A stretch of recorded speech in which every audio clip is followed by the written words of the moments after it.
Ladies and gentlemen, welcome back. It's time for game number 2 in this best-of-5 series. You're in the middle of the grand final of the LMS regional qualifier for 2016. It is a best-of-5 between AHQ and Machi. Machi kind of surprising everybody by getting here. AHQ not really surprising anybody by getting here. But either way, they're both here now, and whoever wins this best-of-5 is getting a first-class ticket to Worlds. Loser is getting a first-class ticket home. I'm Captain Flowers here in the casting desk for game number 2, joined by Raceland. We're already in the middle of picking bands. Machi's starting things off with Cassiopeia. AHQ going to be responding with the Braum and the Gragas for Mountain yet again. I'm so happy to see a different mid laner pick besides Talia, besides the Malzahar. The Cassiopeia is something that we've seen in other regions, and it's very, very strong. Cassiopeia has the strongest level 1 for an AP mage in the game. She can literally level 1 any AP mid laner behind minions. We also have the Braum and the Gragas, which is pretty standard. We've seen Mountain on this Gragas. It is incredible. I don't know if that was a good idea giving that away, but they did ban the Tom Crench, which was also a problem. The Braum with the disengage also offered some tools there in order to keep people safe and to get those stuns in. Tom Kench taking a ban off of the 3 bans against Westdoor strategy. Westdoor hovering the fan favorite with the Fizz. Same bans from AHQ that they banned away last time. The Jhin always taken off the table. Karma and Talia, they don't want to deal with either one of those either. And Gnar and Sivir are picked up for Machi in their second round of the draft. So the Gnar and the Sivir, we saw the split push potential that Gnar had once he got ahead into the game. And as well as the team fighting ability that he has once he teleports in and gets a nice flank and gets that wall stun off. Looking at the Sivir, we also have the late game damage coming in here. The boomerangs coming in, she scales really well. On the Hunt is really, really nice for getting your team if you need to. It also gives Cassiopeia some movement speed, so a lot of times you see the Cassiopeia running Ghost. This is something that will also give the Cassiopeia a little bit more movement speed to get her poison in, to get those ticks of damage in, to get that Twin Fang in order to be that carry AP mid that they need.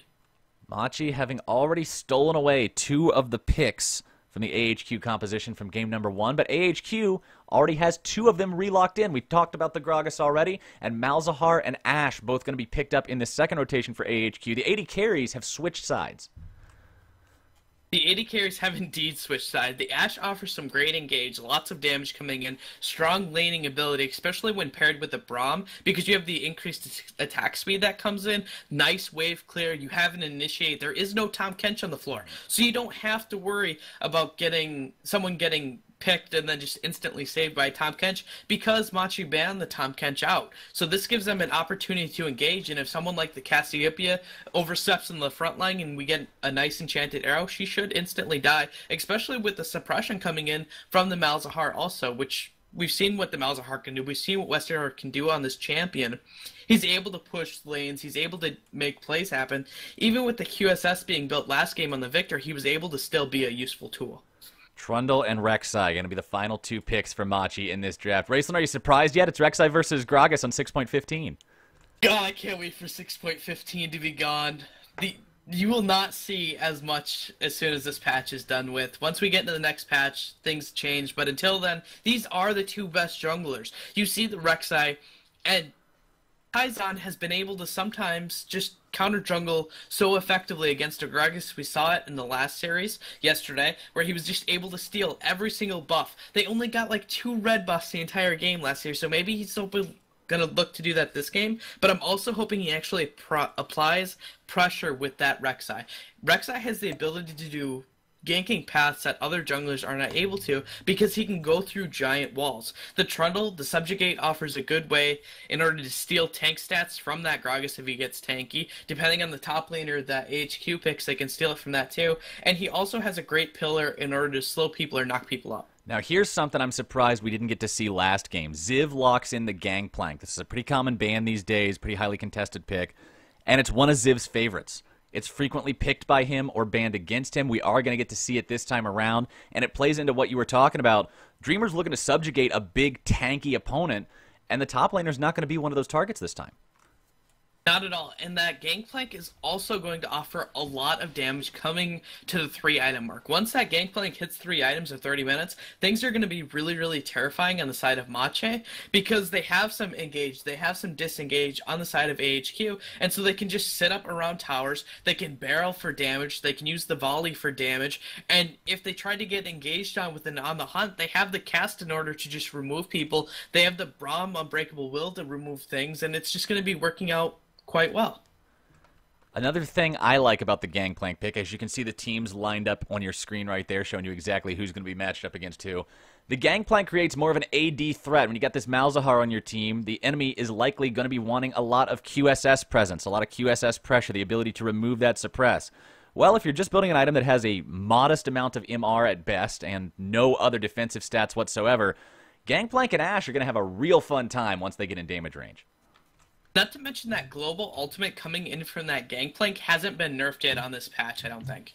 Which means that it's going to do a lot of damage coming in, and it offers a lot of pressure for the other lanes and other fighting to occur, where just a massive amount of damage can come in, and the only way that Machi can respond is with the teleport from the Gnar, which allows the Gangplank to farm more minions to get farther ahead. Cannon Barrage plus Enchanted Crystal Arrow is a deadly combination as well. This is one of those teams with a lot of global potential. If it gets ahead, it's incredibly oppressive, incredibly hard to deal with. You just kind of feel like you're being choked out of your own game, and there's not a lot you can do about it. And you already mentioned the Tyzon versus Mountain matchup and Tyzon's counter-jungling potential. We saw that go horribly awry last game. And I don't know if that's going to shake Tyzon's game plan up a little bit, or if he's just saying, you know, that was a mistake. I goofed. I shouldn't have gone in there like that. I'm ready to counter-jungle for real. Or maybe he's going to say, that was just the wrong plan. We need to switch gears. He needs to be able to apply pressure. So last game he didn't apply any pressure. So if he's going to counter jungle, it needs to be in those opportunities where it's effective to do that, to counter jungle. We saw him there were times where he went and he counter jungled, but it was always in order to make the most effective path, in order to make the most effective pressure. There was a lot of effectiveness coming in. We have the Keystone Masteries coming. Keystone Masteries on the bottom part of your screen. Everything pretty much the same. Deathfire Touch mid laners, Warlord's Bloodlust on the AD carries, Bonds of Stone on the support players, Strength of the Ages junglers. Only difference going to be Fervor of Battle for Vayne's Gnar, and Ziv rocking the Thunder Lords on that Gangplank. So pretty standard stuff across the board, nothing really surprising. But here's a little bit of a surprise. AHQ not going to allow Machi to start off with the camp. Neither one of these bot laners is going to be starting off with a camp. Instead, now working their way back into the bot lane itself. And we'll have to see if D is able to do to On what On did to D last game in this Sivir versus Ashe matchup and just completely outfarm. We'll see what can happen here. I don't think that that's going to happen. Ashe does offer a lot of presence in the lane, and with the Winter's Bite coming in from the Braum, assuming that it hits onto Sivir, they can get a nice set-off, and if he doesn't spell shield correctly, that just offers a lot of damage and laning pressure towards the bot lane here.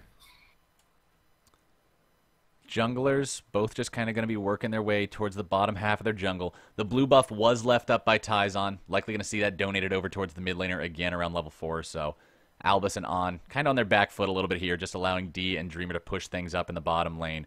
Mid lane staying pretty much even. You talked about the Cassiopeia kill pressure at level 1. Well, she never actually got a kill at level 1, so good days for Westor.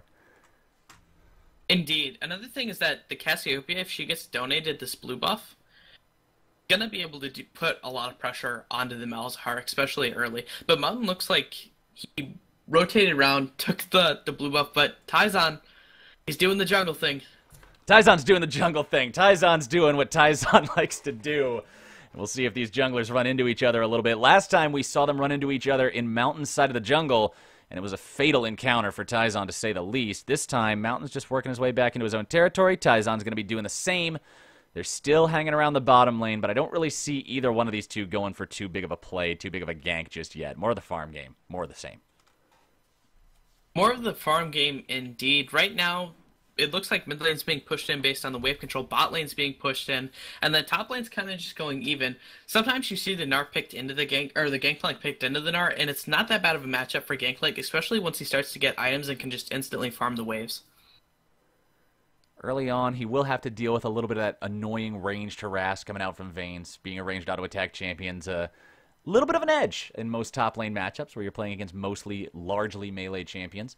Mountain and Tyzon both going to be looking for the second Scuttle Crab. We'll see who's able to grab it. Mountain, of course, took the first one. Going to be walking away from the second one. Doesn't really want to deal with Tyzon here. He realizes Apex has complete control over the mid lane. He'd rotate before Westdoor would. Just going to throw that barrel out, force the Ghost away from the Snake Woman, and get himself back into his own jungle. He saw where the Rek'Sai was, which allowed him... He didn't need to move on that because his top lane can't rotate. His mid lane can't rotate because they're all being pushed in, and they're okay with this. I don't think they mind being pushed in this early because it allows Gangplank an opportunity to farm. The CS is even. What is going to happen now is that Gangplank's going to back by Sheen, just teleport in the lane, and he actually has some pressure on the Gnar, unless the Gnar decides to teleport back because of the Sheen procs that can occur. Starting off with that Mana Crystal plus refillable potion does allow Gangplank to get that Sheen very, very quickly, start doing the farming and the damage he wants to be able to do with those barrels. Westdoor going to be shoving up mid lane, using the power of those space crabs to just shove all this wave right into Apex, who does have his blue buff donated ever so generously, I should say, by Tyzon, who's got 15 CS compared to the 21 on Mountain. Pretty big CS differences across the board right now, actually. 39 to 26 in the mid lane and 25 to 39 bottom side. Yep, CS differential coming in all across the map right now. I'm not totally surprised on this considering the pushing that's been happening towards the mid lane. And I'm actually a little bit more surprised that top lane, the CS is so even. But it looks like Tyzon's making his way top lane. Does he not see that pink ward? He doesn't see that pink ward. Can he not see the pink? No, he can't see it in his tunnel. Remake? No. It's because the vision is cut down. I figured it's at least big enough for a bush. Nope. Oh my goodness. All right, that's... Holy Today I thought Rek'Sai's vision in the tunnel... To be fair, I've never played Rek'Sai, so I haven't actually seen the vision personally, but I thought it was at least big enough to see in the brush. But apparently, if you are on the very edge of the brush and the ward is on the very other edge of the brush, you'll miss it. Keep that in mind. The next time you guys are playing solo queue, you've locked in the Rek'Sai, always be on the lookout for those ninja pink wards. I still can't. But we saw Mountain, right? Mountain's like, okay, I see where Rek'Sai is. I'm going to go counter jungle now. Effective counter jungling that denies minions, but he still has the ability to offer pressure in case that what happens if this bot lane starts to push in with the Sivir, which earlier was pushing in quite a lot, and it offers him the ability to apply these pressures and get these ganks off if he needs to, as well as get deep vision in, which is crucial for Rek'Sai, because it can see where he's at, so that way these hidden jungle paths that end up occurring, such as this wall that happens on the top side, where Rek'Sai can just hop over it, they know which side Rek'Sai's on, and they can avoid those type of ganks. Speaking of ganks, here comes the big man into the mid lane. Mountain and Westdoor working together to find that first blood into Apex. Problem with Cassio. Flowers, are you live? Oh, were you not able to hear that, Raceland? All right, my bad. Yeah. Raceland and I are actually set up on TeamSpeak, ladies and gentlemen, so although you could hear me right there, Raceland couldn't because I apparently didn't have the button pressed down for TeamSpeak. So that was going to be a kill. That was a huge kill. Cassiopeia gets picked off, 0-1 and 0 on the Snake. She's still up in CS, but she's down in the dirt for now. Good play from Westdoor and Mountain. So we're going to see this replay coming in here. The flash suppress, this is what that QSS stops. The Gangplank cannon barrage, another flash body slam by Mountain means that Apex just doesn't have any way to respond at all. And you're exactly right. That's what the QSS stops. That's why we didn't see that happen to Apex at all last game, because he had the QSS, and you couldn't do that. It's the difference between your opponents killing you every time their R buttons can be pressed, and your opponents never being able to kill you. Mountain into the top side now, looking to block Veins off, explosive cast backwards, easy kill. Mountain's going to find number 2 participation, and go ahead and grab his first personal kill of the game. And now we see the counter jungling coming in from Tyzon. He needs to start making pressure on the map. If he lets Mountain just dictate the pace of this game, where his lanes are, because of the scaling that Gangplank has, because how Malzahar is doing fine in the lane matchup that early on he loses, this will be dangerous for the side of Machi. Speaking of danger, Tyzon trying to steal this blue buff away. He will successfully do so, but if he gets stunned up, he might end up paying for it. Never mind. Gets away with it for free. Good take from him. Yeah, there was no ability or response able to happen from the side of AHQ because Mountain had backed, and they didn't want to move Ashe from the bot lane because they're being pushed in, and she would lose some of the CS minions there. And so it was just better just to say, okay, we're going to lose this, we're going to keep getting farm, we're going to gain a CS advantage on the bot lane and call it with what we can. Tyzon 36 CS compared to the 37 of Mountain. But again, we got to compare pressure like we did in game number 1. 0, 0, and 0 compared to 1, 0, and 1. The Gragas is the reason that there's 2 kills compared to 0 on the side of AHQ when you're looking at them compared to Machi. 1,500 gold lead, pretty much all based off the Gragas. CS leads are still going in favor in 2 out of 3 lanes for Machi. Top lane, a slight advantage for the Gnar. Sizable advantage in mid, just a sizable advantage going the other way bottom lane. And what we saw last time with On and D, it was On bullying around the Ashe as the Sivir. This time he's bullying around the Sivir as the Ashe. He's really just showing that he's a higher class of AD carry. You have to remember that the supports are also different in this matchup, though. True. There is no Tom Kench. He is going to be benched this time around, sadly. But the Trundle and the Braum both still level 5. Both AD carries do have that level 6, that ultimate potential available. Enchanted Crystal Arrow capable of reaching across the map to try to find some picks. We saw some Enchanted Crystal Arrows yesterday that missed their mark pretty frequently. We'll have to see if they can make more happen out of that between these two teams today. D taken so incredibly low, looking for a little bit more damage. Volley's got it. Now Dreamer might go down as well. Albus and On got to be careful about the potential collapse, though. They don't really want to risk it, just getting themselves back. Dreamer has Subjugate available now if they try to do anything too cheeky on him under this turret. Walking up, going for the chomp, not going to get a lot out of it. Just continuing to take auto attack after auto attack with that Winter's Bite placed down on him. Good job by AHQ's bottom lane, picking up a freebie in the 2v2. They picked up a free kill that just shouldn't happen. You should never give away free kills in 1v1s or 2v2s. And we're going to see the replay coming in. D gets hit. He does a nice spell shield, but the Enchanted Arrow follows up right afterwards, and he just gets picked down. Nice try with the pillar, but it wasn't enough in order to save D. Yeah, that was a great reaction from On. As soon as he saw the Winter's Bite get spell shielded, he's like, you know, all right, let's follow it up. Let's find the kill. And they did, and it was so very easy. Vayne's continuing to shove up top side, doing whatever he can to try to keep this gangplank down. Trinity Force 2 out of 3 components completed, and once that power spike comes online, Ziv's going to be much more of a monster. Apex ulted here in mid lane. It's the Gangplank Cannon Barrage looking to finish him off. Westdoor wants to not go 1-for-1 here, but he's going to. Apex makes the best out of a terrible situation, at least taking somebody with him this time, as the junglers both rotate towards mid, trying to shove these waves up and get some sort of advantage for their mid laners, who are now both dead. Part of this to pay attention to is that Cassiopeia had to burn Flash, which means that if this Gragas wants to, he can just keep coming mid lane. Yep. But QSS has been built on Cassiopeia early now. So we're going to see this replay coming in. We see nothing really happening. The Malzahar goes in on the Cassiopeia. She instantly gets the Cassiopeia ult, which misses, and she flashes out of both the silence and the cannon barrage, able to pick up the damage because Cassiopeia has some of the best single target damage in the game. Good kill from Apex. Again, doing everything he can there to at least get something out of a bad situation. Albus and On maintaining control of the bottom lane, keeping their opponents under the turret the entirety of this laning phase. You can see the vision also being placed in the bottom half of the jungle for Machi as AHQ is keeping tabs on exactly what they're doing, where they're moving. Here comes the gank. Ties On looking to make the 3v2 happen. The knocks up into the air. Exhaust onto On. He's going to be killed. Albus trying to escape now. He's got Mountain nearby. The Fat Man going to try to provide the peel he needs to get that support out. He'll successfully do so. Low health bars on the side of Machi, but nobody quite as low as On, who was just blown completely up in that fight. Mountain jumps back in. He's able to find D. What in the world? The Gragas burst makes it a 1-for-1. D commits another free kill mistake. This is 2 times in a row now, but the top lane red buff going over to Apex.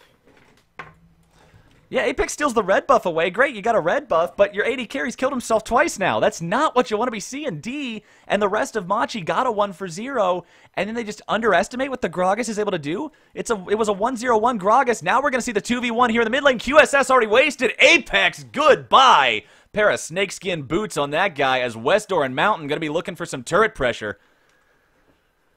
He just really wanted to give that red buff over. A little bit of a misclick, getting the QSS too early before the Malzahar ultimate came out and was able to suppress him. And once he's suppressed, assuming his QSS is down, it's just a free kill.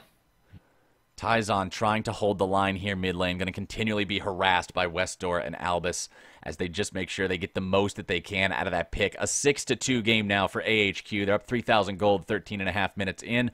Dragon number 1 is going to be an Ocean Drake. Turret number 1 is going to be falling for AHQ. And we talk about it every single game, Raceland. Turret first blood, a big old swing in gold, and AHQ is going to put that one right into their pocket. And that first turret gold is just so valuable, but we're going to see the replay coming in here. This fight that happened, spot lane, lots of pressure coming in. This is the earlier one that happened before the Cassiopeia. They go on. They're just focusing on. They don't really have the damage in order to keep them alive. And with 3 people just focusing on, there's nothing that he can really do. The Gragas comes in order to get them to back off, but we see here that D is just pushing forward. Gragas has Flash and Body Slam as well as the Casket, and there's just nothing that D can do to respond. That was just no respect for what the Gragas is able to do from D. Mountain's hanging around. No. You got no HP left. What are you doing? What are you doing? Granted, it wasn't as bad as Bebe's Kog'Maw play yesterday, but it was still pretty careless. We're not going to talk about that Kog'Maw play. That Kog'Maw play is forever burned into my brain. I'll never be able to forget the Kog'Maw play. I'll be on my deathbed, and they'll ask me, Captain Flowers, what was your greatest regret in life? And I'll say, that time that I watched Bebe flash into the enemy team as Kog'Maw and kill himself. We're not going to talk about it. So looking at this game, we have the Cassiopeia who's granting alright lead in CS, but she's been killed 3 times. So that CS lead doesn't really mean nearly as much. She had to rush a QSS, which is good to keep her alive, but it also delays some of her major buys, such as the Morellonomicon that occurs. So it's kind of good, but also it's really dangerous, and Machi is falling behind. They haven't been able to make the plays. They've been playing a lot of reactive gameplay right now, and that's going to allow AHQ the opportunity to, hey, let's just make plays. We have good scaling this time, so if the game gets brought out a little bit longer so we can hit our power spikes, we're okay with that. Machi doing a good job on these solo laners, keeping ahead in terms of farm, but now Apex going to be caught once again. He still makes it a 1-for-1, doing a fantastic job grabbing Westdoor in every single one of these fights, but TPs are going to be channeled. Mountain's in some trouble. Gragas might actually drop here, barely getting himself away, but he will not get all the way out. That's going to be a 2-for-1, going the way of Machi. They finally find a fight that looks good, and they're going to look to transition it into the mid lane turret. And just as I'm saying they're not making plays, they end up making a play. Caster Curse. Every single time, Raceland, it'll always get you. Mid lane turret down to about 1/3 HP. Albus trying to defend this one. Got to be a little bit more careful than he's being right now. Cut off by the pillar. A couple more auto attacks will do it. They want to donate it to D if they can, but it's going to go on Dreamer. Enchanted Crystal Arrow comes out. Not really going to connect onto anyone. Ziv makes his way into the fight. Looking to find the kill into D. He's already got it. Exhaust onto the Pirate. As Tyzon's going to be soaking the turret. They're able to find 2. On's looking to make it 3. Can he do it? Answer is going to be no for the time being. Focus fire into the Gnar. Veins almost takes on down. Not going to get there all the way, though. 2-for-1, AHQ. And that fight was just a little bit of an overstay happening on the side of Machi. And I think that they just overdid it a little bit here. Oh. Veins sticks around way too long now, too. Underestimates the fact that Westdoor's got the ultimate. You get suppressed, you're going to be sitting there for quite a while. No way out unless you've got that QSS. And so far, only Apex has prioritized it. And I'm not totally surprised at this, just because it delays some of your major buys by getting right, of course. I mean, Gnar's not the one laning against the Malzahar. It's understandable that only Cassiopeia has the QSS. But if you know only Cassiopeia has QSS on our team, everybody else needs to be respecting Westdoor's Malzahar. Exactly. And so, because of this, he's starting to get items now, and while he's down CS, it doesn't really mean that much if you're able to pick up the kills in order to nullify that CS differential that you have. This is one of the bloodiest games we've seen in a while, Raceland, compared to yesterday's game number 2 that had 1 kill in 41 minutes, by the way, in case you guys missed it. This one has 15 kills in 17 minutes. A lot more action-packed as Albus finds himself in a little bit of a rough spot, but on doing what a good teammate's going to do, providing him with that escape mechanism over the wall for the jump. Scuttle Crab secured by Mountain. Rift Herald's going to be alive for another 2 minutes, but I doubt we're going to see him taking 2 games in a row. AHQ putting all their attention on this top lane outer turret. And I think that this is a crucial thing to pay attention to, the way that this game has been dictated so far. We've seen one proactive play so far happen from Machi, but the rest have been happening from AHQ. Shows that AHQ's in control. They're the ones deciding this is how the game's going to be. This is the tempo. This is the flow. 5,000 gold lead at 18 minutes is going to do that for you. 2 turrets to 0, 1 dragon to 0. Next dragon's going to be spawning in a little under 2 minutes. It is going to be Ocean number 2, so not the most useful Drake, but it'll help him continue these sieges and continue these pushes. Cannon Barrage comes down. D trying to walk himself away. He's going to be the target. Explosive cast backwards. Mountain looking for a little bit more. They're able to find 1. They're able to find 2. Both bot laners dead on the side of Machi. A double kill for Mountain's Gragas. We talked in game number 1, Raceland. Why does Mountain like this champion so much? Why does he prefer it over the Rek'Sai that everybody else wants? It's because he's a freaking god on him. 5-1 and 2. Exactly. This Gragas has been so proactive, able to make the plays. It's able to pick up the leads that they need to transition into this mid/late game in which they get to close up the game. The replay that comes in right here, we see the top lane. They're starting to focus the tower. Cannon Barrage comes in. Pillar trying to hold back Mountain, but there's not really anything they can do. A great explosive cast which just does so much damage. Enchanted Arrow hits Dreamer, and they are able to just suppress him and kill him right away. Good teamwork, good collapse, good trigger pull from AHQ, realizing this is when we're going to go. As soon as the Cannon Barrage comes down, everybody else moves in as a unit. No stuttering, no waiting. They find 2 clean kills. They're up 6,000, almost 7,000 gold. All the outer turrets have been taken. Baron's alive in 15 seconds. Dragon's alive in 30. The world is AHQ's oyster. They have the option now to keep pushing this lead. We saw a little bit of a lull last time, but remember that HQ does have some good scaling now with the Gangplank. So if they keep pushing these leads and getting these tower advantages and getting these items, they're going to be a very scary threat for Machi. And Machi can't let this game go out. They need to try to get word vision in one side of the jungle around one of these neutral objectives that are going to be fought for. Did you see that chair almost steal away? That Winter's Bite almost grabbed that blue buff away from Apex? I did. That was very nice timing from Albus. Just a little bit off. Little bit off. So, as I was saying, they need to try to get some sort of word vision and pressure around something. Whether or not that's going to be Dragon, whether or not that's going to be Baron. And they need to wait and get a pick with the Cassiopeia ult, with Trundle Pillar, with something. Because right now, they can't split push. They can't team fight. They're just having a hard time at everything. Ocean Drake number 2, he's the target, and he's already dead. Poor guy. Mountain Drake number 1 is going to be the next dragon spawning. I've made a habit now. I'm getting so used to casting these streams where we don't have any control over the camera. I'm always keeping my eyes glued on that little symbol painting thing on the wall for the dragon pit, so we always know which one's going to be next. 2 oceans for AHQ. Dragon's going to be up next. Considering the control they have over the game right now, I'd be surprised if they won't have control over that one too. This will be a 4-dragon game, guys. Next one's going to be at 27. One after that's going to be around 33. That is, of course, unless they end up stalling out, not taking that third one for quite a while, then it might just be a 3-dragon. And if it's a 3-dragon, then I don't think that AHQ is going to care too much. They have the ability to scale. They're going to be doing all right. The dragons right now are just kind of a bonus. They're able to take all of these dragons for free, and there hasn't been really any dragon contention.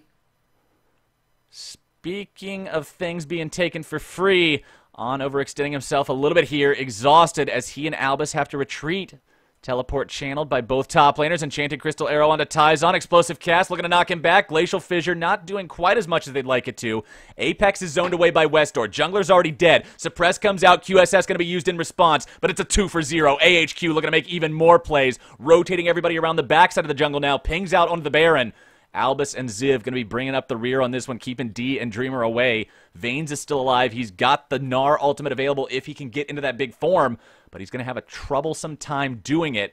Dreamer and D hanging around nearby. Baron below a quarter HP. There's not really any chance to seal this one away. Mountain is on his game, and he secures the objective. Albus just moving around, taking out this Vision. A 22-minute Baron for AHQ. And that Baron control that Malzahar has is just huge. We're going to see the replay coming in here. Right now, we see this fight happening. Alan's just sitting there attacking D. Anna's in kind of a dangerous position, but guess what? He just flashes away, teleports come back in. We're going to see a re-engage happen now. As Tyzon has to go through the Cannon Barrage, he gets Enchanted Arrow, Explosive Cast. They're okay with attacking Tyzon because he doesn't have the tankiness stats against 5 people just wailing on him. On the sideline, Malzahar is just messing around with Cassiopeia ult. She ends up missing the ultimate, and she QSS's, but it doesn't matter because he just does so much damage, and he can just walk away. Another great team fight by AHQ. Gangplank with Trinity Force plus Ghostblade completed. 2 of the best power spiking early items in the game. He's got them both. Those barrels are starting to hurt a hell of a lot. Gnar still only one item done, Frozen Mallet, working on the Black Cleaver. But once he gets it done, the Gangplank is already so far ahead, he's still not going to be in a great position in that split push game. 5-1-4 on the Gragas. Spirit Visage done. Iceborne Gauntlet going to be coming out next. Mountain continuing to be a raid boss in this game as AHQ pushes onto the T2. Having the split push build, I don't think was a very good idea from Gnar. He isn't going to be able to split push. Oh, Taizan, suppressed, juggled, killed, no hope, no chance in the world. Dreamer's going to be next if he's not careful. Cannon Barrage coming down. Dreamer still might die to it, barely getting himself away. Having a flash to do so. D spell shielding nothing, walking away with 40% HP. Apex can't hold the line alone, and AHQ is going to bust this base open. No contest. 24 minutes into the game. Inhibitor turret number 1 is already down. Inhibitor number 1 goes right with it. Apex and Dreamer trying to get something off the back of this, but they're so far behind. 11,000 gold, 10 kills, 5 turrets, 2 dragons. AHQ wants to lock this one down fast.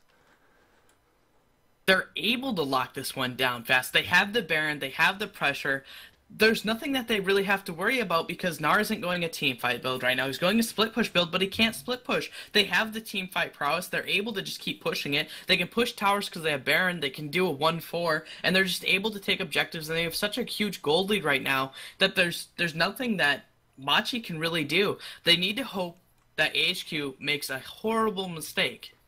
I think horrible is an understatement at this point. They need to disconnect. Dreamer running himself back now. He's found himself on the wrong side of the AHQ squad, and goodbye, Trundle. Free pickup for AHQ. Kind of been the story of this game, Raceland.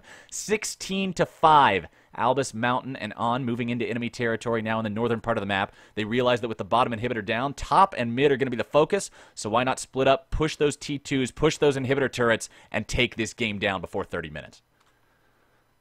They cannot let Mountain have this Gragas again, or they need to find some different way to respond other than just trying to counter jungle, because this game, it hasn't worked. Mountain has shown that he's very, very effective on this champion. Mountain over the wall, trying to find somebody, won't get it just yet. Cass going to pop the spell shield, but the spell shield doesn't really matter. The turrets are the focus, not the Sivir. Taizan going to eat a barrel.